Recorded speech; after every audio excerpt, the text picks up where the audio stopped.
仔記喺香港都開咗40年，而家喺深圳拆旗，冇理由唔試下。地方都好大下，有成4000尺㗎。佢哋嘅雲吞麵同水吧係由2個香港主廚處理，另外佢哋仲揾咗中環一間出名嘅牛雜店師傅主理清湯腩同埋牛雜。好，就試呢啲啦。蔥花滑蛋叉燒飯，叉燒香，蛋味濃，似湖北蛋，飯夠煙韌，粒粒分明，味道比香港仲濃。鮮蝦雲吞麵，大大粒雲吞，蝦同豬肉嘅比例均勻，蝦夠彈牙，豬肉香，麵底爽達。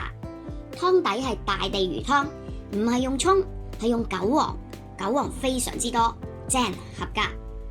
清湯腩撈麵，蘿蔔清甜，爽口冇渣。清湯腩淋滑唔柴，冇黐牙，麵爽口又彈牙，可以一試。牛雜夠香，膀、腸、肺、金錢肚，仲有草肚，好足料。蘿蔔好入味，賣相相當唔錯。